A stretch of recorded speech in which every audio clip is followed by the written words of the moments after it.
Since 2015, Jared Stillman has rocked Nashville sports. That team freaking stinks. And now he's back. The takes are hotter than ever. I mean, let's be honest, he just can't coach. Welcome to Stillman and Company.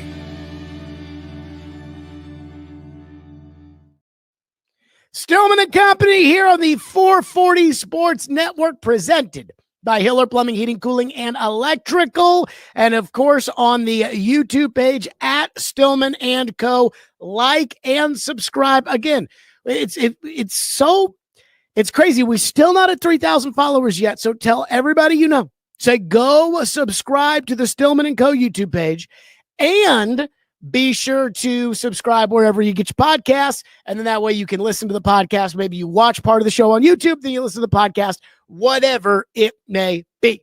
So we have a loaded show today. And of course, as I said, we are presented by Hiller Plumbing, Heating, Cooling, and Electrical.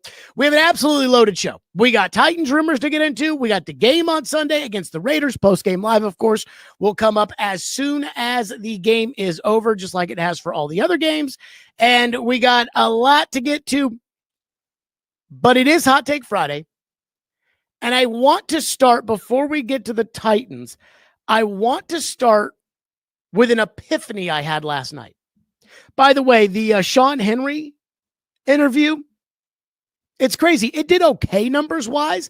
It didn't do the same as just a day of me talking about Brian Callahan would do, which I don't expect. But, man, the amount of people who texted me or said something, Twitter or comments or whatever about the Sean Henry interview, it seems like it was well-received yesterday. So I appreciate that. And, hey, the Predators won last night. Last year, they started off 0-5. The Predators actually won last night. Can we get a round of applause for the Predators?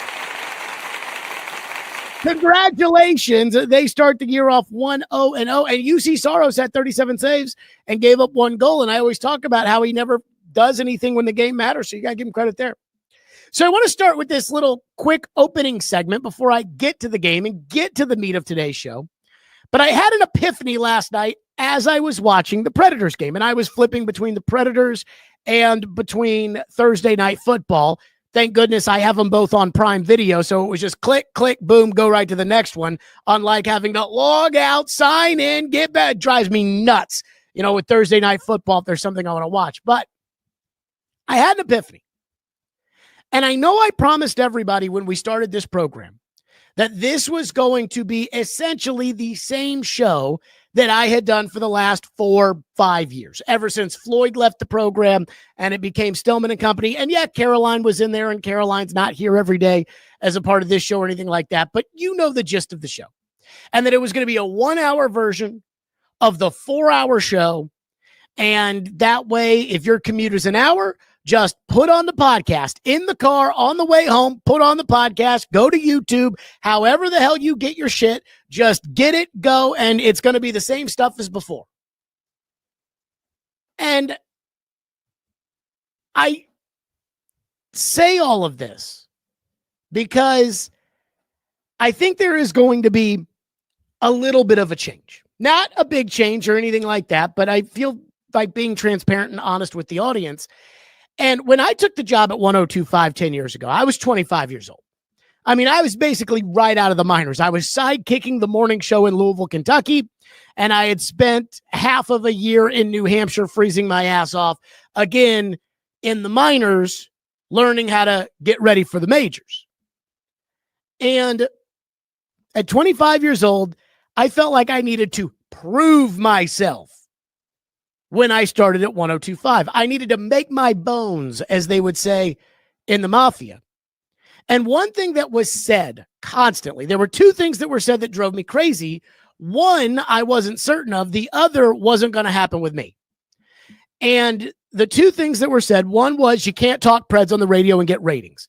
Now, Caroline and I spent an entire summer talking about Philip Forsberg's contract, and we got something like a 9 share. So you can talk hockey on the radio in Nashville. 1045, for whatever reason, chooses not to do it. Sometimes I think 1025 gets a little too in the weeds and a little too boring with the way that a lot of people talk about hockey. But I think you can, if you keep it to the star players and the coach and the team and the cup, I think you can talk hockey on the radio. But that was the first thing. The second thing was, there was this sentiment that people on 1025 would not criticize the Predators. And a lot of that was because 1045 pays the Titans to have the rights. So it's almost like 1045 should be able to do whatever they want. They're writing the Titans a big fat check. And at the time, the Predators were paying 1025 to air the games. And so I think there was a feeling that, hey, you couldn't criticize the Predators. And I told the people when I got hired, I said, if you're going to hire me, because again, I'm 25 years old, I'm trying to make my bones. I'm trying to prove that I'm a serious talk show host. I say, if you're going to hire me, I'm going to criticize the team. And I knew there were some people that were like, whoa now, but I was leaving Louisville on the radio there, where the university was spending $300,000 a year to try to put propaganda on a radio station that I was on that didn't even have the rights. They hired a guy who was terrible to be the Louisville version of Matt Jones. And then they stuck him with me. And they were like, hey, you got to go do this. And I'm like, this is Homer shit. I don't want to do this. The day when we had the discussion, who was the better coach, Bobby Petrino or Nick Saban, that was the day I was like, I got to go somewhere else. So I bring this all up. I say all of this because when I got started, I was 100% a fan, 100% a Predators fan, 100% a Titans fan, but I felt like I had to be detached. Like if I was going to be a fair movie critic, I couldn't hang out with the Hollywood celebrities. I can root for the team, but I have to keep it real. I can be friendly with the coach, but there has to be a mutual understanding that like my job is to kind of criticize you. That was the first thing I said when I met Brian Callahan. The first thing I said when I sat down with Barry Trotz. I saw Andrew Burnett 2 summers ago, 3, I can't even remember how many summers ago it was. I saw Andrew Burnett. We were flying on the same flight, a Southwest Airlines flight coming back from Fort Lauderdale. I was coming back from Turks and Caicos. I think he lived there from when he coached with the Panthers. He had just been hired. He had come on my show once, and we're at the gate.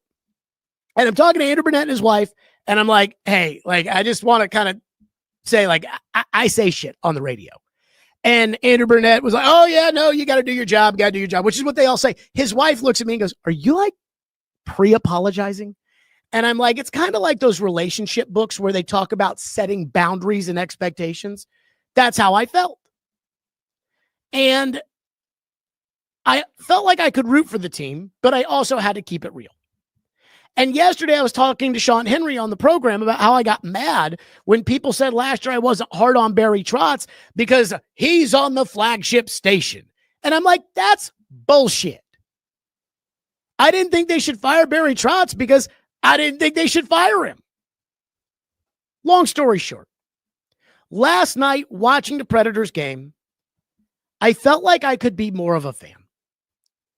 I felt like I didn't have some sort of expectation to live up to, that I had to be some sort of ombudsman.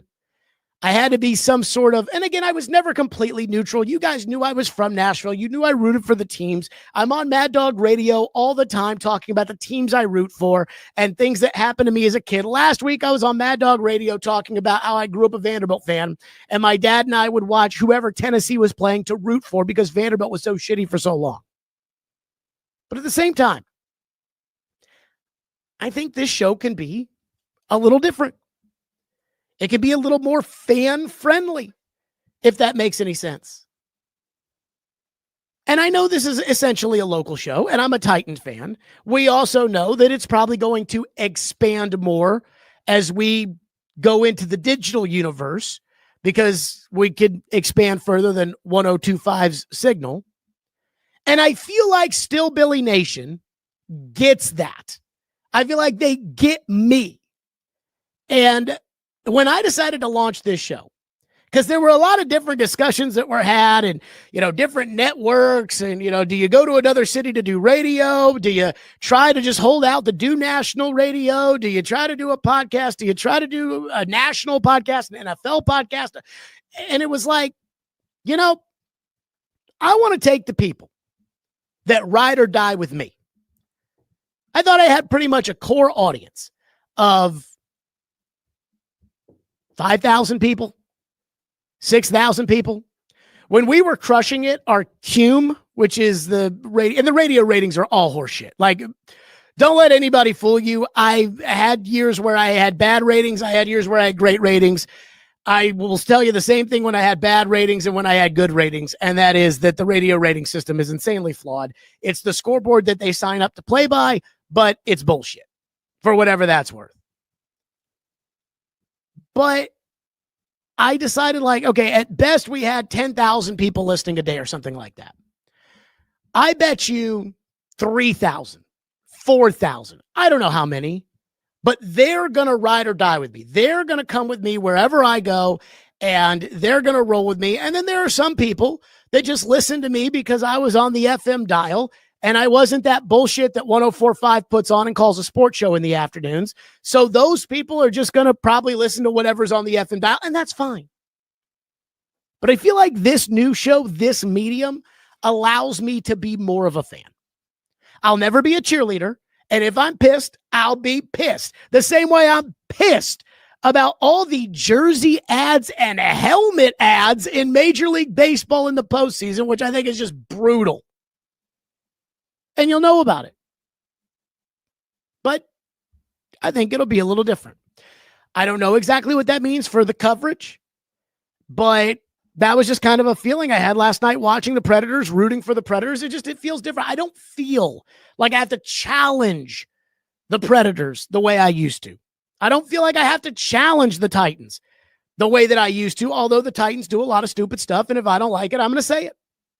So, again, it's the same show. It's the same person. It's the same me. But I just feel like this digital element, it just gives us a little bit more. That's all. Again, I thought it was going to be a lot more brief than that, but I just wanted to share that epiphany that I had at the beginning of the show. Okay. The big subject today. Who watched Thursday night football last night? Who saw Jaxson Dart?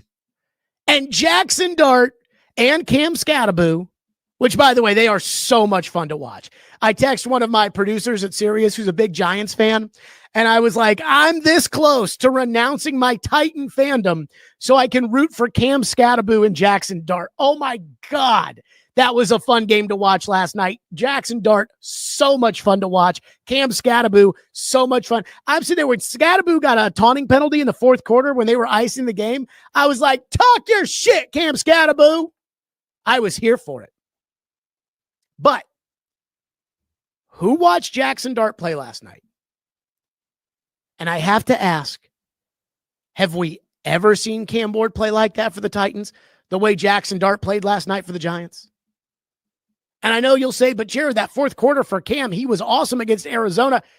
Cam Ward didn't throw a touchdown pass last week against Arizona. The only touchdown they scored because of Cam Ward was a ball that was fumbled into the end zone by Arizona. And I know some, and I want to highlight that word some, because I think most of you watched Jaxson Dart last night and said, we might have picked the wrong quarterback. Some people out there on social media last night were saying, well, it's the same stuff whenever another quarterback plays better than Cam Ward. It's, Cam's on a bad team with bad coaches, Jared. Like Sam Darnold. He's on a good team with good coaches. Yeah, okay. Mike McDonald really is Vince Lombardi. But that's the same for anybody who plays well. It's like, well, yeah, Cam's not on this team. But Jaxson Dart does play for a bad team and does have a bad coach. And not only is it a bad team, it's a bad team without their best player. Malik Neighbors is hurt and out for the season. And yet, Jaxson Dart is out there playing Cam Ward's brand of football, that backyard ball, mixing in the run, throwing in the pass. He's playing Cam Ward ball better than Cam Ward plays Cam Ward ball.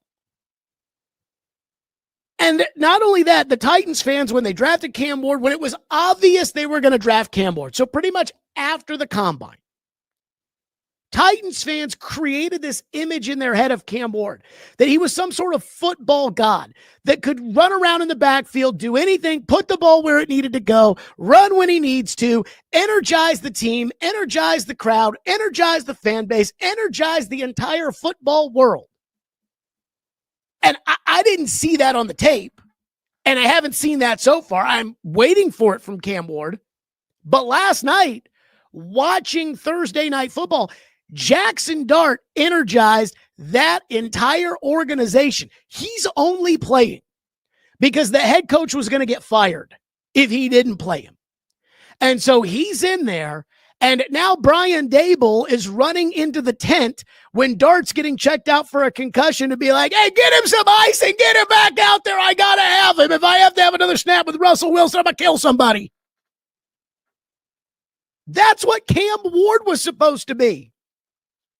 And that's what you get when you have the worst record, is you get the opportunity to pick the best player before anybody else. And I'm sorry, but you can't watch what Jaxson Dart did yesterday and think that Cam Ward right now is a better quarterback. And I am going to give some credit to the Titans fans, because I tweeted out last night about the fact that Jaxson Dart was playing Cam Ward ball better than Cam Ward plays Cam Ward ball. And I tweeted out a poll, and I said, who's better, Jaxson Dart or Cam Ward? And to your credit, most of you think the answer is Jaxson Dart. 62% to 38%. Now, again, there was some boo-hooing, and this is where I think I've got to really use Twitter judiciously. Because, again, there was some of that boo-hooing about, well, Jaxson Dart plays with a good coach. I'm like, Brian Dable stinks. Now, he may be better than Callahan. Again, a lot of people are better than Callahan. But Brian Dable is as on the hot seat as Brian Callahan is. Brian Dable stinks. So don't give me that, oh, he's got a good coach. The stuff you guys told me about Sam Darnold with Kevin O'Connell, you can't use that with Brian Dable. And you can't tell me the Giants are a good team. They're not a good team. But I was expecting a bunch of boo-hoos, and I didn't hear a lot of that last night, which is surprising because the masses of Titans fans and Titans Twitter seem to be so quick on a consistent basis to defend Ward. And I have to say, that's probably a tribute to how Jaxson Dart played last night. And last night, when the game was over, I sat back and I said, Jaxson Dart just took down the defending Super Bowl champions with a quarterback rating of 104.6 in New York City on primetime television. Jaxson Dart is about to be treated like Joe Namath.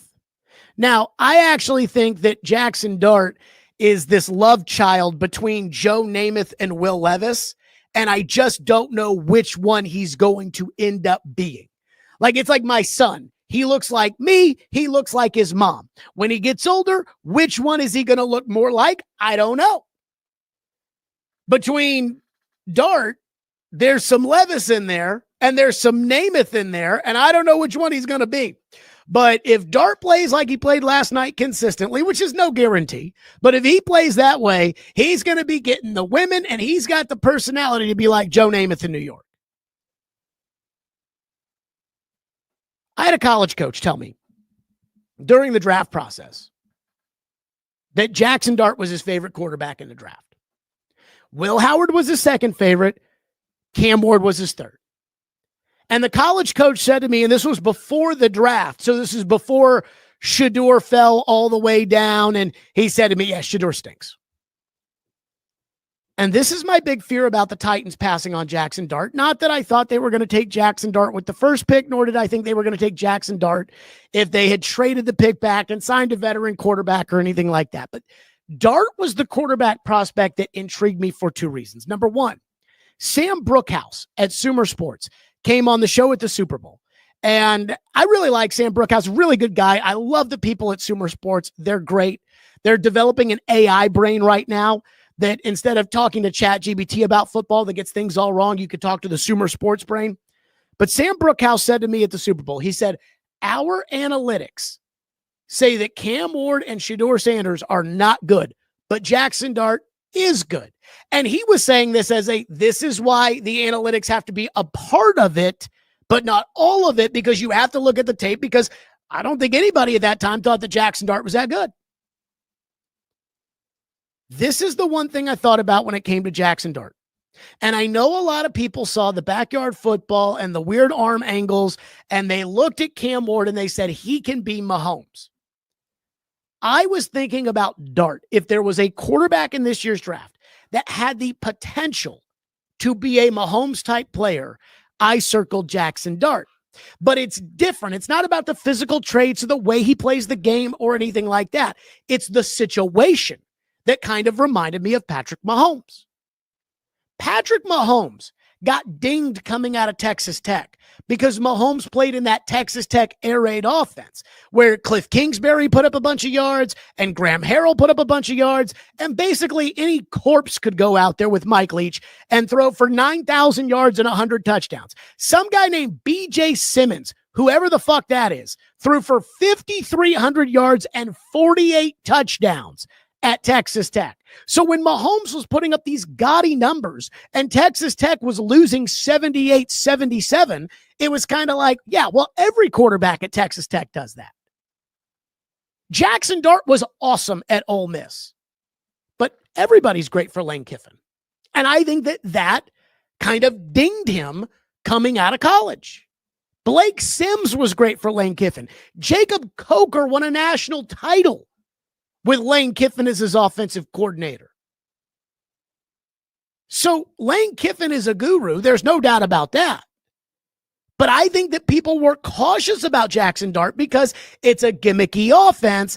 And it's like, how much of the success is because of Jaxson Dart and how much of the success is because of Lane's gimmicky offense? And the truth is, with all of these things, you can sit down with the kids. You can put them on the whiteboard. You can watch them in individual workouts. You can watch them at the combine. You can watch their tape and dissect every little thing.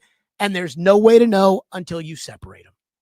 There's no way to know until you separate Brady from Belichick that Brady can win without Bill, and Bill is a complete and total hapless fool without Tom Brady. There's no way to know until you see it.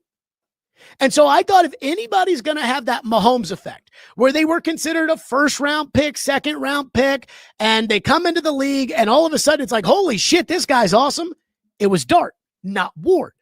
Because, again, Dart was elite in the SEC and played well against good competition. Go back to the Georgia game last year. But how much of that was Lane and how much of that was Dart? And what's clear about Jaxson Dart is that he has the physical tools and ability to play in the NFL. Now, I don't know if it'll work out with the Giants because, like the Titans, the Giants are an organization which is just ripe for ruining a quarterback. And I don't think Dart is ready, even though Dart is playing well right now, because pretty much every snap he takes is from the shotgun. And teams are going to watch this Philadelphia tape and they're going to adjust. But there was never a question whether or not Jaxson Dart had talent. And now, if there was question, would that talent be able to play in the NFL? The answer is yes. And I am convinced that Jaxson Dart, after watching him in the preseason and watching him now in the regular season, I am convinced he is a much better pure passer than Cam Ward. And I think about the trade they could have made. The picks. What they could have had. And what's hilarious about life, and this was a conversation I had with Sean Henry yesterday when I asked about organizations, and I said, are championship organizations made because of shrewd management or made because of luck?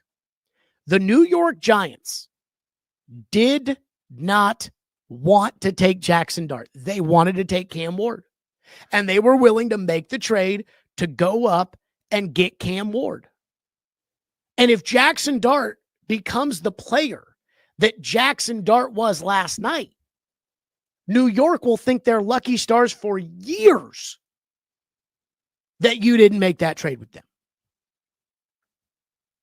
And that's where I'm sitting here saying, oh my God, Not only do I think you should have made the trade, I don't think there really much was a question considering what reportedly the Giants were offering as to whether or not you should have made the trade.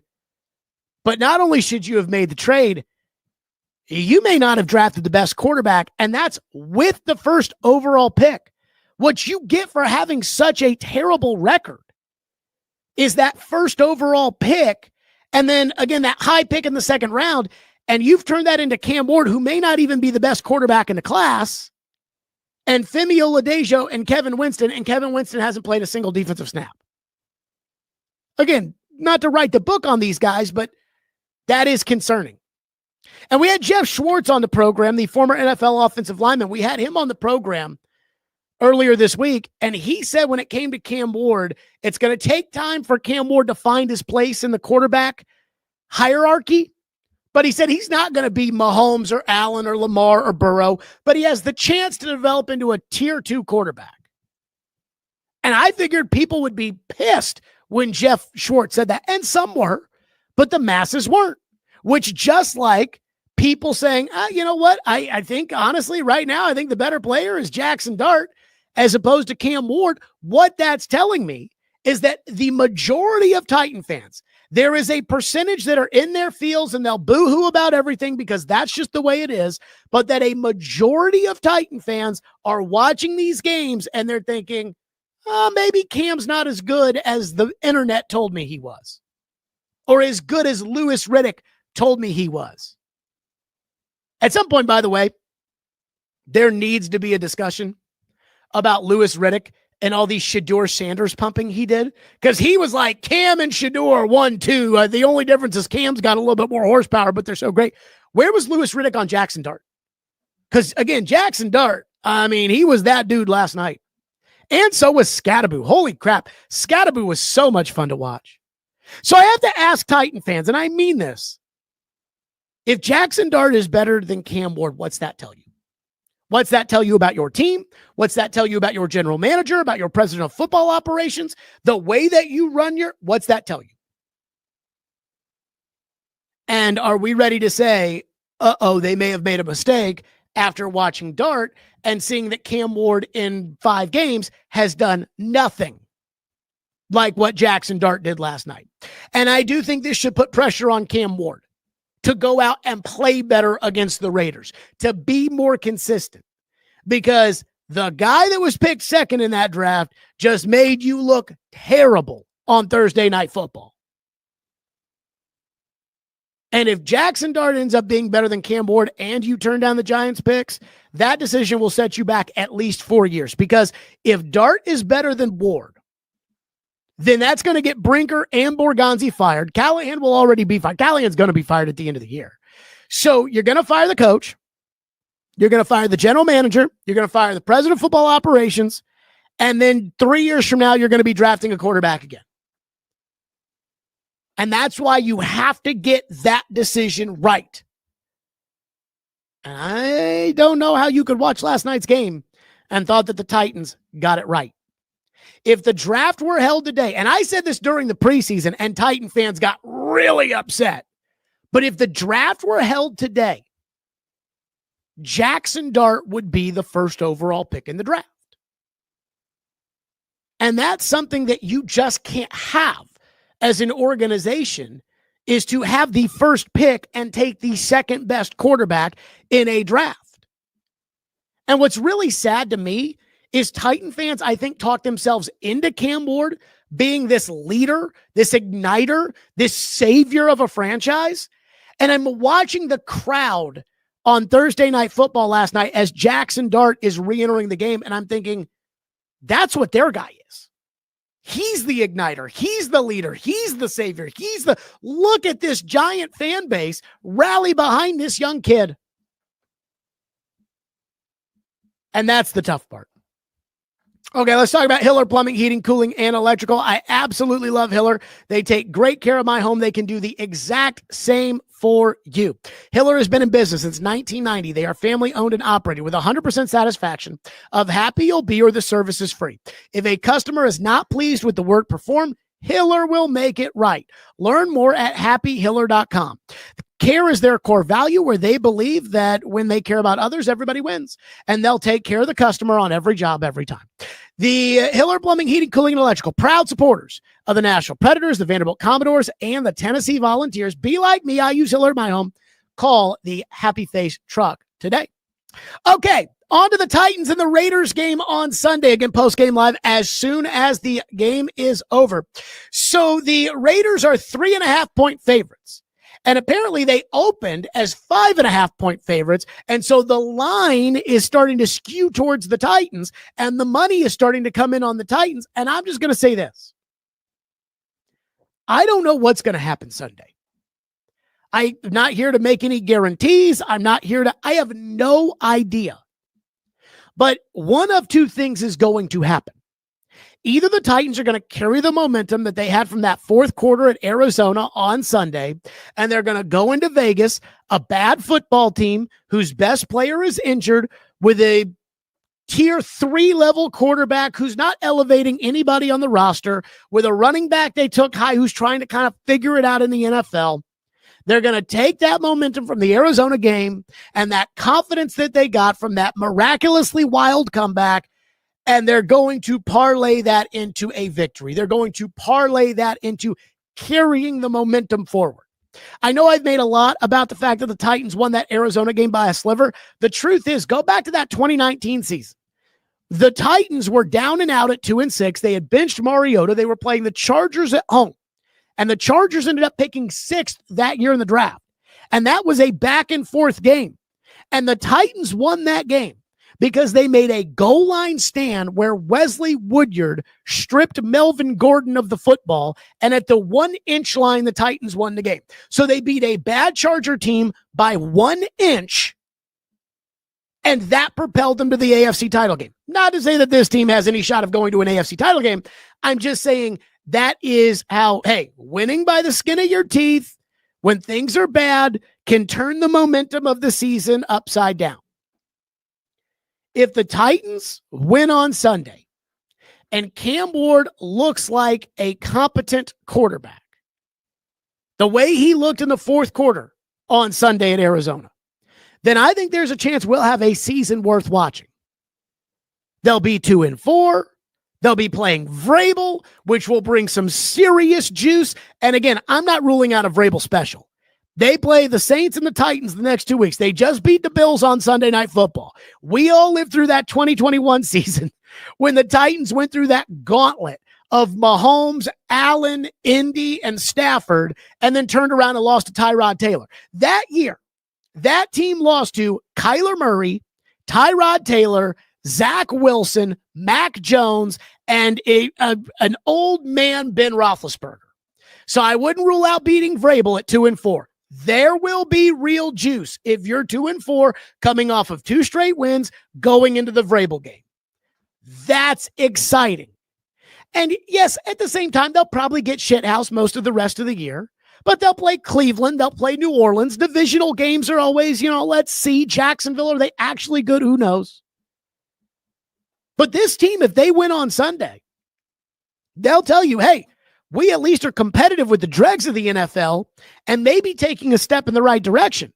And that could give us an entertaining 6-7 win season to watch, which is certainly not good, but it's the kind of season that they could have, in theory, had before the year that we all talked about, which would have made it feel like a positive step, even after the first month was so bad.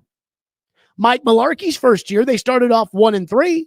And they really were kind of in the gutter. And then they figured it out midway through the year, started winning games, and they won 9 games that year and took a positive step forward. But if they went 7-9 instead of 9-7, after being the worst team in the league, we still would have said that is a positive step forward. So if they go to Vegas and if they play the way they played in the fourth quarter and they carry the momentum into Vegas and they win the game on Sunday, then there is a chance that we will have a fun, interesting, worth watching season.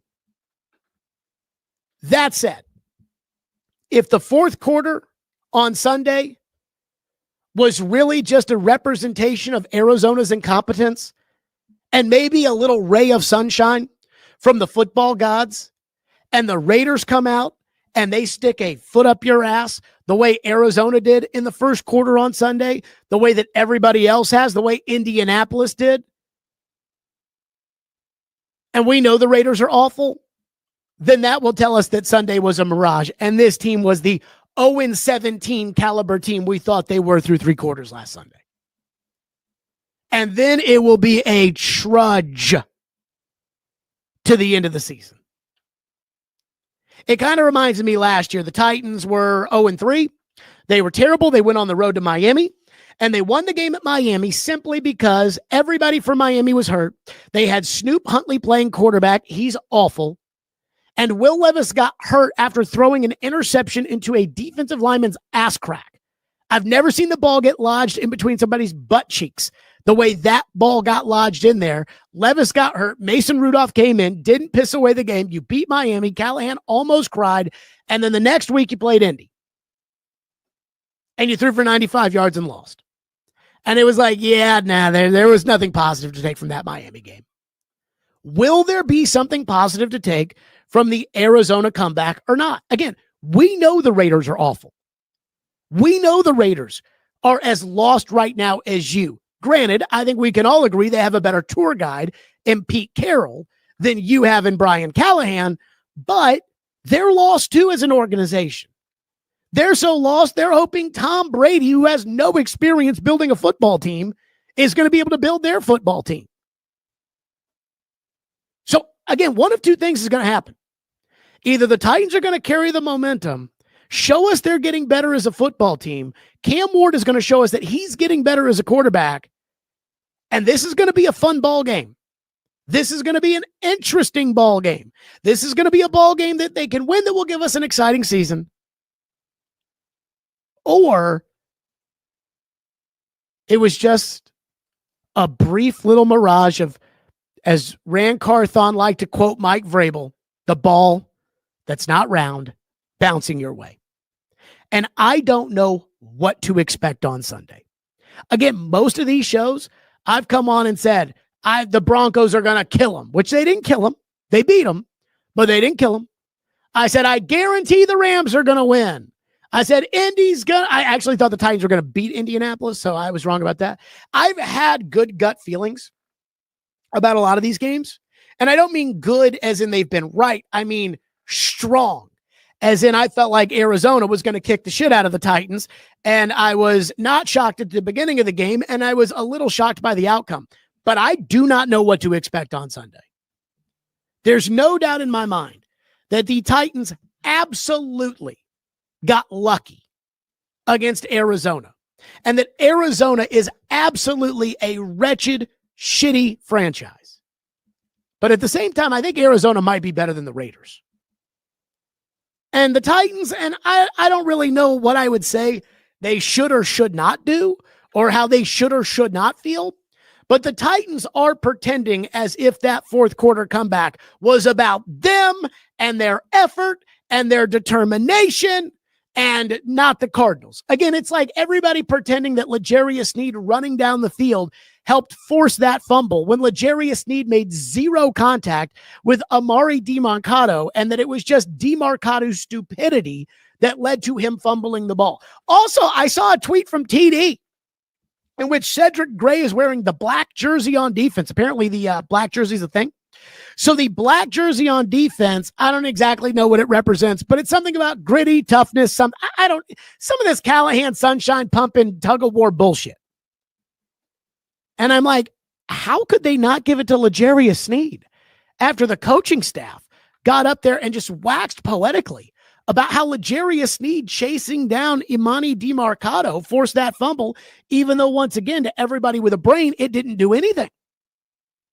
I mean, I guess in theory, the velocity of Sneed running down the field could have produced a wind gust that, as DiMarcado went to drop the ball at the 1 centimeter line, maybe pushed the ball out a little bit further because of that wind gust from the hustle of Sneed.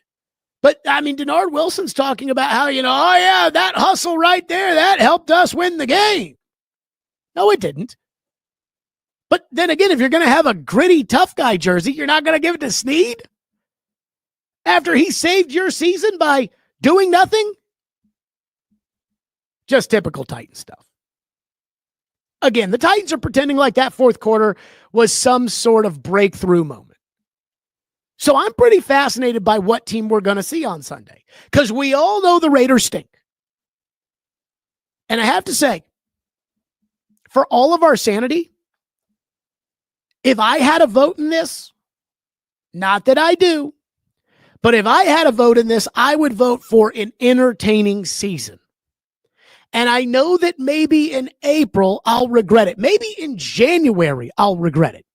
Because if we have an entertaining season, they may keep Brian Callahan, which I don't think any of us want, that will empower the organization's feelings towards Chad Brinker, which I'm not sold on. And then they'll have the 9th pick in the draft and not the 3rd pick in the draft, and that will lead them to doing something stupid like taking J.C. Latham over Brock Bowers or taking a guard with the 11th overall pick. So I know today where I sit, I would take an entertaining football season over being incredibly awful, but I may regret that.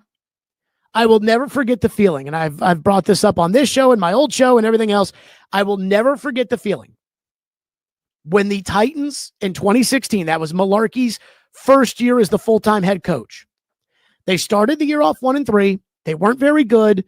They found themselves winning against average to below average teams. And then at the end of the year in December, they went to Kansas City and they hosted Denver at home. And they beat Denver at home. Denver was the defending champions, but they weren't the same. They had that dominant defense, but Trevor Siemian was at quarterback instead of Peyton Manning. So it was a little different. And but they won the game. It was ugly. I think Mariota completed 8 passes, but they had to win ugly, and they game planned to win ugly, and they won ugly. Then they go to Kansas City, and Kansas City was very good. And Ryan Suckup hits a 55-yarder in 1-degree weather, and they end up winning the game, and it was crazy. And as he was going to kick, we're watching him line up. My dad and I are watching the game, and I turned to my dad and I said, I've missed this.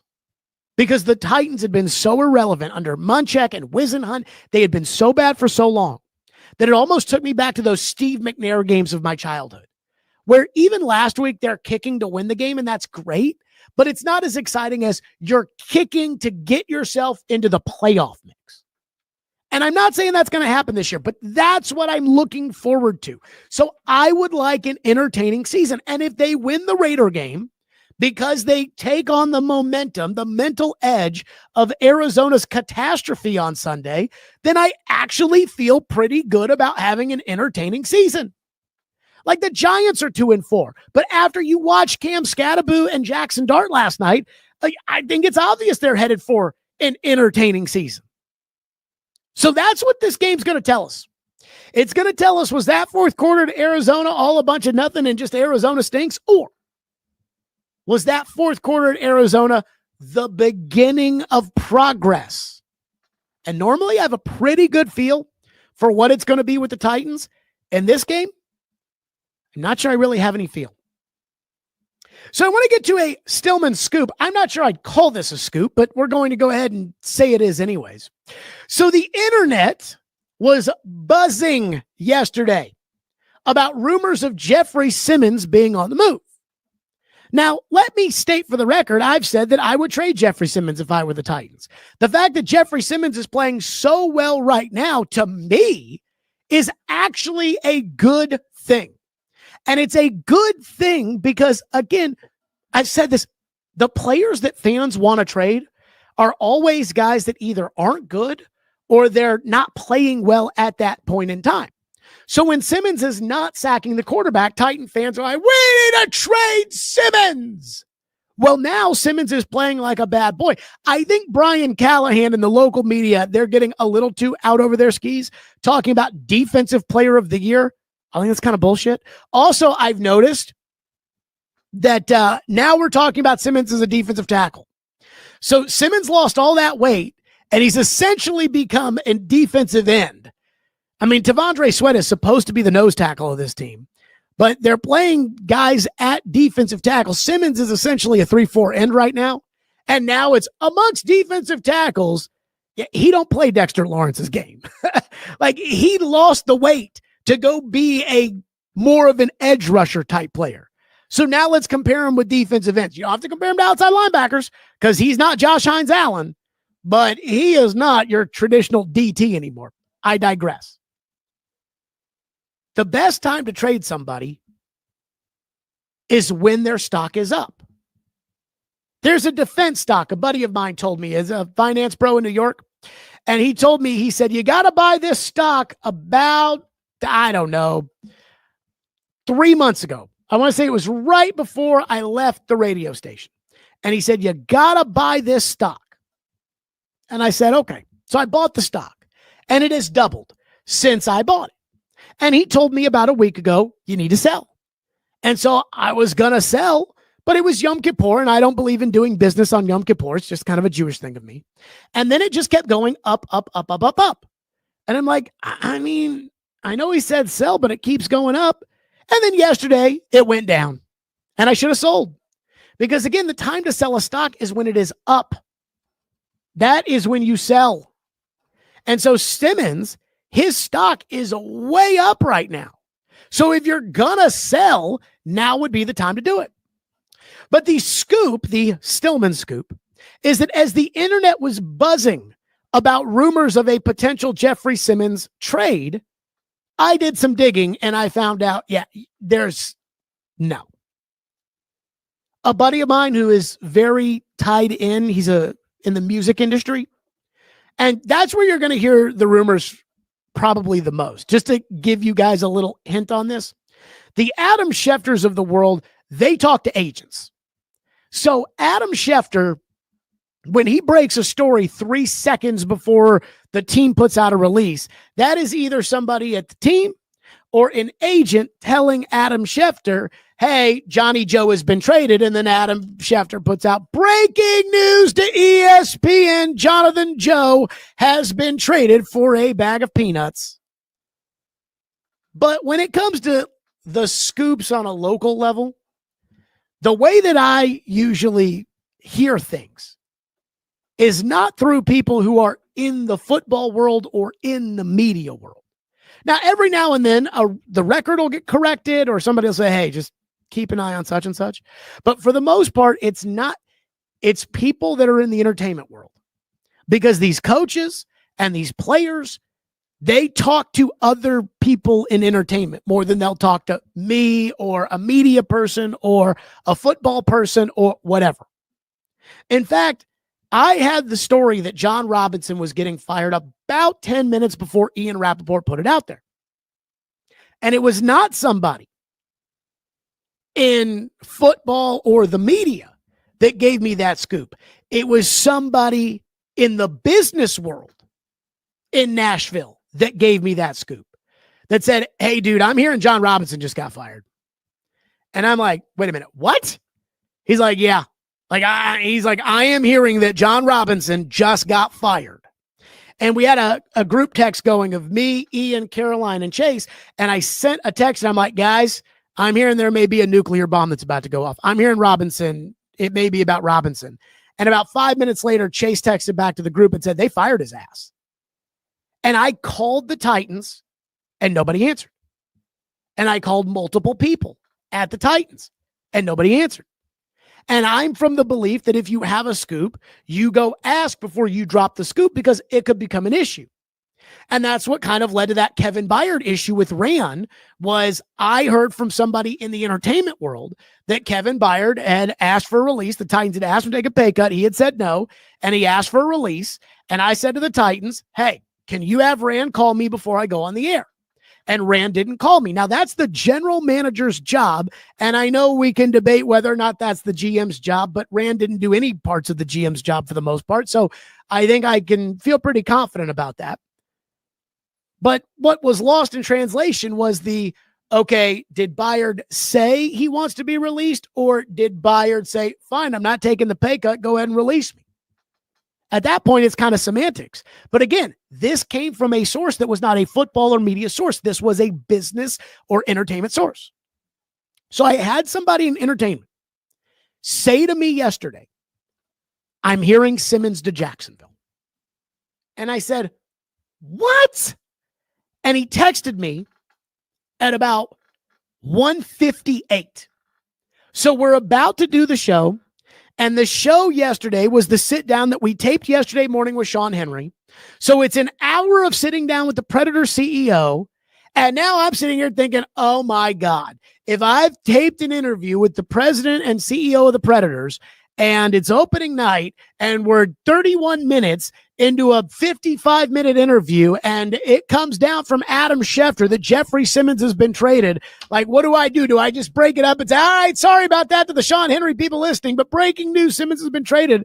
And I'm sitting here thinking this, and I'm like, to Jacksonville? Really? And then I saw on the internet, there were some people that were saying, hey, Simmons to Chicago might be a possibility. I'll just say this. Yesterday, I did some digging. And I talked to people that would know, not people that heard rumors or gossip or any, people who would know. And I said, is there a possibility that Jeffery Simmons is going to get traded and that this is, and I was told no.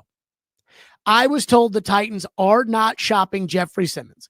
I was told that there's no need to prepare for that. I was told that the team views Jeffery Simmons as part of their plans. Now, maybe they get their ass kicked on Sunday and that changes. I don't know. I was just told, don't expect a Jeffery Simmons trade. But the internet was just buzzing about gossip that Simmons was on the move. And again, I forget who it was that threw out Chicago. I heard Jacksonville. I got to tell you, Simmons to Jacksonville, you're going to have to get the interdivision tax in there. So if my price for Simmons is a first-round pick, and I've said, if a team were to offer a first-round pick for Simmons, I'd trade him. And I tell you, I think a team would offer a first-round pick for Simmons. If Jacksonville called, it'd be a first and a second. And Jacksonville doesn't even have the first and the seconds because they traded him with Cleveland to go up and get Travis Hunter, which looks like a terrible trade because it looks like Travis Hunter is not an elite receiver nor an elite corner. So that's just kind of, if you want to know what's going on with Jeffery Simmons, Jared, I heard, that's your answer. The answer is, as of right now, it's just conjecture, rumors, and gossip. And that the Titans, from my understanding, are not interested in moving Jeffery Simmons at this point. So I think we can call that a scoop. We could say that was a Stillman scoop. The internet is what the internet is. And so the internet's going to say whatever. And it's not the job of the team or the reporters that cover it to put out every internet rumor. But I figured, hey, if I'm going to do the work and I'm going to be told, hey, they're not doing that, then I'll let you know. So again, Jeffery Simmons, no matter what rumor you hear, Jeffery Simmons is not right now on the block. Okay. 6-pack picks. Holy crap, did we have a bad week.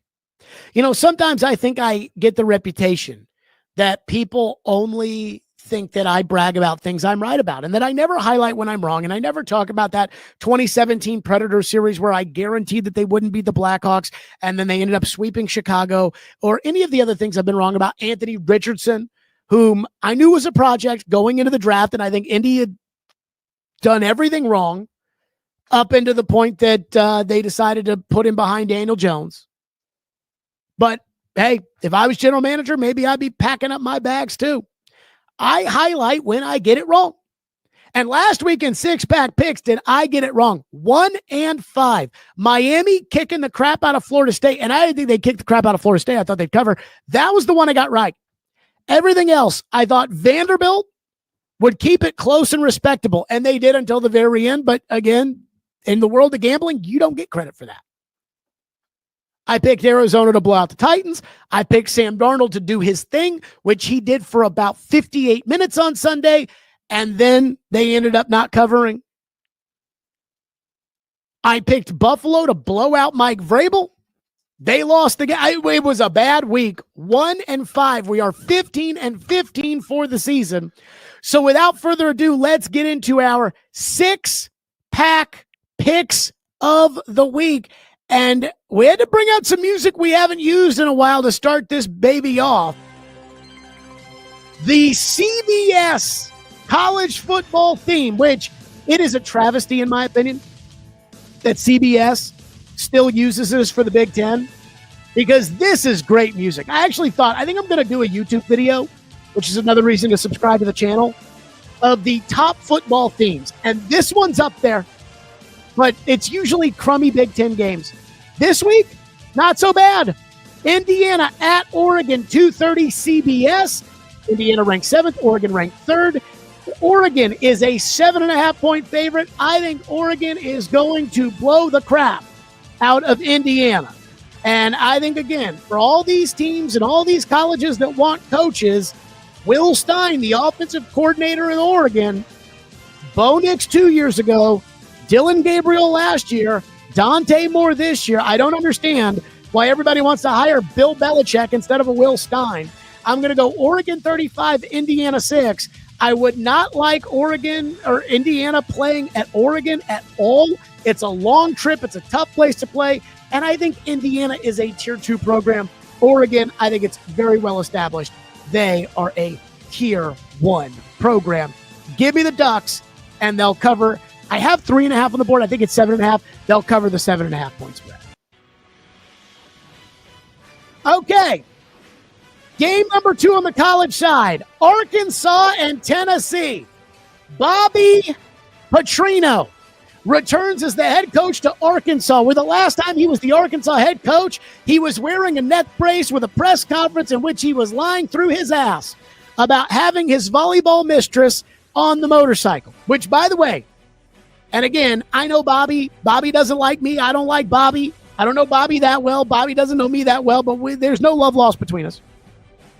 The rumor in Louisville was, and this was the rumor in between Bobby and the motorcycle and Bobby coming back as the coach.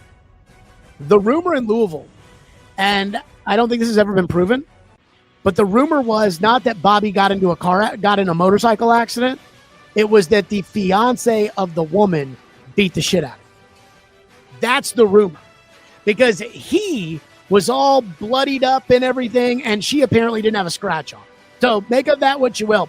Arkansas, 11.5-point dogs at UT, 3:15 SEC Network. Tennessee is going to beat the shit out of Arkansas. Tennessee 41, Arkansas 3. I think that is an easy cover. I do not use this term very often because I don't believe in it. Free money. Tennessee, minus 11.5. I think it's free money. I think that one is a gimme. I think it's a slam dunk. I'll take the Vols. And again, I think they'll blow out Arkansas. And if Arkansas ends up hiring Bobby Petrino, then you know what? You deserve everything that you get for whatever that's worth. Okay, to the NFL. Game number 1. This is a very tricky game to pick, and it is noon on Fox. Seattle travels all the way across the country to Jacksonville, who is 4-1. And when I looked at this game, I thought, you know what? I think Jacksonville may be favored because they're 4-1. They just beat the Chiefs. They're playing at home. It's a noon game for Seattle Pacific time. They're going to have to go in and play at 10 a.m. local time. Seattle is a 1.5-point favorite. And I think that's because Seattle is the better team. And I think Seattle is going to win the game. I think it'll be a close game. I think it'll be a well-played game, an ugly game. I mean, I don't know if Jacksonville's for real or not, but I'm going to make them prove it to me. I'll go Seattle 24, Jacksonville 20. I think Seattle will cover the 1.5, and I think Sam Darnold will pick up where he left off prior to the interception at the end of the game yesterday. And I think the Sam Chise will continue to do his thing, even though many of you seem to think he sucks. I don't know why. I'll go with Darnold and Seattle to beat Jacksonville. Also, noon on Fox, the LA Rams travel to Baltimore. Look at that spread. 7.5 points. 7.5 points. LA at Baltimore, noon on Fox. Last week, I picked Baltimore to beat the Texans. because I thought the Texans were going to feel themselves a little bit. You know, after they had beaten the Titans, I knew that Lamar Jackson was out, but I felt like this was going to be a game where Baltimore kind of re-centered themselves. They got their asses hammered. Their defense is atrocious. I saw Jeremy Fowler went on the Dan Patrick Show, and he said Baltimore thought in their building that was going to be a get-right game, and it was an embarrassment. That was a season-crumbling game. The Rams, 7.5-point favorites, playing at, again, 10 a.m. their time in Baltimore. This spread is so big because they want you to take the Ravens, because it's like there's no way the Ravens defense is so bad. They are so bad. It is so against the identity of the Ravens. Rams steamroll. Give me the Rams 35, Baltimore 10. I think Baltimore is a total train wreck. Last week I thought was going to be their get-right week. I am now ready to say Baltimore is this year's, we thought they were going to be good. I picked them to win the Super Bowl. We thought they were going to be good. They actually fucking suck. That is this year's team. I got to tell you, the football themes get me every time. Sunday Night Football. This is actually a pretty exciting game. Detroit at Kansas City. Kansas City is a 2.5-point favorite, 7:20 NBC, Sunday Night Football. I should know better than this. I'm taking Detroit. I'm taking Detroit plus 2.5 because I think Detroit is the better team. And I just think Kansas City has, and I know that they lost to Jacksonville, and they lost to Jacksonville on national TV, and they're 2-3, and it's, oh my God, is the world falling apart around Mahomes? And usually when you get embarrassed on national TV, you go out and kick somebody's ass. I just think Detroit's too good. I think Detroit is really, really good. And I didn't think that after they lost their coordinators, but I think Detroit is just too solid. I think Kansas City is Mahomes and Chris Jones and Karlaftis and Trent McDuffie, and then everybody else just replacement pieces. Give me Detroit. I'll take Detroit, and I think it'll be close. I think it'll be interesting. I'll go Detroit 28-17. They pull away in the fourth quarter, and I think that's going to be a moment where, hey, is it time to panic as far as Kansas City is concerned? And after Detroit goes in there and beats them on Sunday Night Football at 2-4, yes, I think it will be time to panic a little bit. Okay, the game of the week, the Titans and the Raiders. I have said, I don't know how this is going to go. Most of these games I've had pretty strong feelings about going into them. I felt like the Broncos were going to kill the Titans. That didn't happen. I guaranteed the Rams were going to beat the Titans. That did happen. I thought the Titans were actually going to punch back against the Colts. It was unwatchable. It was a disgraceful performance. I was wrong about that, but I had a strong feeling. And I thought Arizona was going to hammer them. I don't have a strong feeling here. But I am going to take the Raiders. So the Vegas Raiders are a 3.5-point favorite. They opened in a 5.5-point favorite. The money is coming in on the Titans, 305 on Fox. I'm going to take the Raiders, and I think the Raiders will win comfortably, 28-13. I think Pete Carroll is a good coach, even though he's old. I think that team stinks. Geno is not going to turn the ball over on Sunday. He knows he's got to play. The Raiders are playing for their season. And the last time the Titans won a fluky game in miraculous fashion, Jeffery Simmons came out the next week and said they were too hungover. I am taking the Raiders to crush the Titans, 28-13 the final, and I think we'll be back to how we've kind of felt all along as far as the Titans are concerned. That's going to do it for us on a Hot Take Friday. Again, like and subscribe at Stillman & Co. on YouTube, wherever you get your podcast. Post game live on the Stillman & Co. YouTube page as soon as the clock hits 0 on Sunday. Like and subscribe. Thank you to Hiller Plumbing, Heating, Cooling, and Electrical, our presenting sponsor. Enjoy the weekend. Be safe. We'll see everybody Monday at 2, and as soon as the game is over Sunday for post game live here on Stillman & Company on the 440 Sports